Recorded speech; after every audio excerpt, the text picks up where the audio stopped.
नमस्कार, आप देख रहे हैं हमारा विशेष समाचार बुलेटिन। मैं हूं आपका होस्ट और आज की सबसे बड़ी अंतर्राष्ट्रीय खबर सीरिया, इजराइल और मिडल ईस्ट की बदलती भू राजनीतिक स्थिति से जुड़ी हुई है। सीरिया में असद सरकार के पतन के बाद क्षेत्र की स्थिति लगातार बदल रही है। इसी बीच एक नया घटनाक्रम पूरी दुनिया का ध्यान अपनी ओर खींच रहा है। रिपोर्ट्स के अनुसार कुछ इजरायली दक्षिणपंथी सेटलर्स समूह अब दक्षिण पश्चिमी सीरिया में यहूदी बस्तियां बसाने की खुलकर वकालत कर रहे हैं। इस मुद्दे ने न केवल क्षेत्रीय राजनीति बल्कि अंतर्राष्ट्रीय कानून और सुरक्षा को लेकर भी नई बहस छेड़ दी है।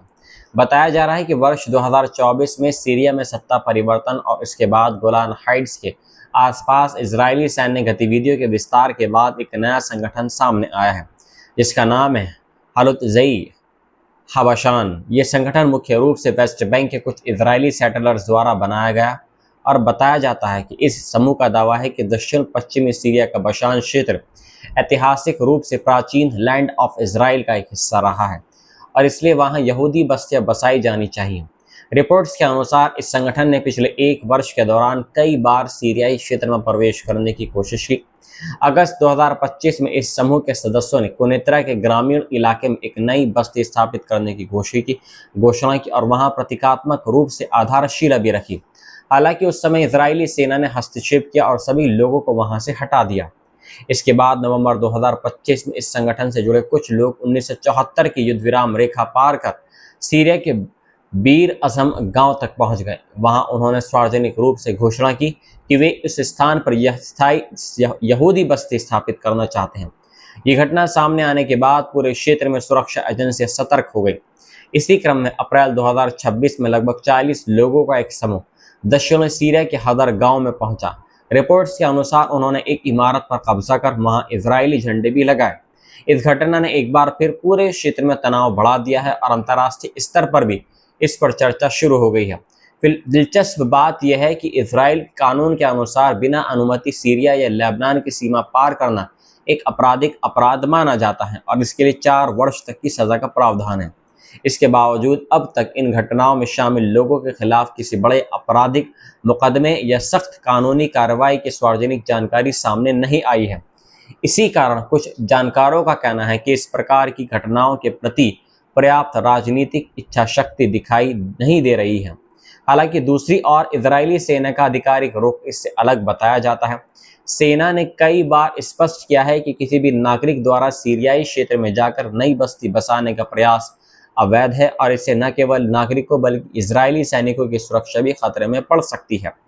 सेना का कहना है कि वह ऐसे प्रयासों को रोकती रही है और भविष्य में भी रोकेगी। इसके बावजूद ये भी देखा गया है कि जिन लोगों को पूछताछ के लिए हिरासत में लिया गया है उनके खिलाफ आगे किसी बड़े कानूनी मुकदमे की जानकारी सामने नहीं आई है। इसी कारण ये सवाल उठ रहे हैं कि क्या भविष्य में इस तरह की घटनाओं को रोकने के लिए पर्याप्त कदम उठाए जा रहे हैं या नहीं। अंतर्राष्ट्रीय कानून के दृष्टिकोण से ये मामला और भी संवेदनशील हो जाता है। कई देशों और संयुक्त राष्ट्र का रुख ये रहा है कि युद्ध या सैन्य नियंत्रण के बाद किसी कब्जे वाले क्षेत्र में नई नागरिक बस्तियां बसाना अंतर्राष्ट्रीय मानवीय कानून के अनुरूप नहीं माना जाता है। विशेष रूप से चौथे जेनेवा कन्वेंशन के अनुच्छेद 49 का अक्सर इस संदर्भ में उल्लेख किया जाता है, जिसके अनुसार किसी कब्जे वाले क्षेत्र में नागरिक आबादी को बसाने पर प्रतिबंध का प्रावधान है। दूसरी ओर इजराइल लंबे समय से कई अंतर्राष्ट्रीय कानूनी व्याख्याओं से असहमति भी जताता रहा है। यही कारण है कि यह मुद्दा अंतर्राष्ट्रीय मंचों पर लगातार विवाद का विषय बना हुआ है। जानकारों का मानना है कि दक्षिणी सीरिया में हो रही ये घटनाएं कई लोगों को वेस्ट बैंक में दशकों से चली आ रही बस्ती विस्तार की प्रक्रिया की याद दिला रही हैं। वहां भी समय समय पर पहले छोटे छोटे आउटपोस्ट स्थापित किए गए और बाद में कुछ मामलों में उन्हें आधिकारिक मान्यता मिली। हालांकि हर क्षेत्र की परिस्थिति अलग हैं और दक्षिण सीरिया की वर्तमान स्थिति को लेकर अभी कई कानूनी और राजनीतिक प्रश्न अनसुलझे हैं। इन घटनाओं के बाद सीरिया की नई सरकार पर भी अंतर्राष्ट्रीय स्तर पर ध्यान केंद्रित हो गया है। कई जानकारों का कहना है कि यदि दक्षिण सीरिया में ऐसी गतिविधियां बढ़ती हैं तो दमिश्क को राजनीतिक और कानूनी स्तर पर सक्रिय कदम उठाने पड़ सकते हैं ताकि भविष्य में किसी भी प्रकार की स्थायी भू राजनीतिक बदलाव को रोका जा सके।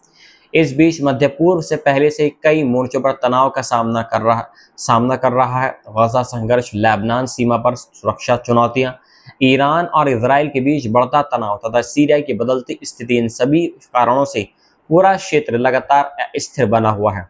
ऐसे में दशकों सीरिया से जुड़ी ये नई घटनाएं भविष्य में क्षेत्रीय राजनीति को और अधिक प्रभावित कर सकती हैं। फिलहाल ये मामला केवल स्थानीय सीमा विवाद तक सीमित नहीं रह गया है, बल्कि ये अंतर्राष्ट्रीय कानून, क्षेत्रीय सुरक्षा, कूटनीति और मध्य पूर्व की बदलती शक्ति संतुलन की बड़ी बहस का हिस्सा बन चुका है। आने वाले दिनों में इजराइल, सीरिया और अंतर्राष्ट्रीय समुदाय इस मुद्दे पर क्या कदम उठाते हैं, इस पर पूरी दुनिया की नज़र बनी रहेगी। फिलहाल इस बड़ी खबर में इतना ही। जैसे जैसे इस घटनाक्रम से जुड़ी नई और आधिकारिक जानकारी सामने आएगी, हम आपको सबसे पहले हर अपडेट पहुंचाते रहेंगे। आप देखते रहिए हमारा विशेष समाचार बुलेटिन। मोहम्मद उज़ैर, मैं हूं आपके साथ में। जय हिंद। अबे यार अब्दुल्ला, कर दो प्ले, आखिरी रह गई है।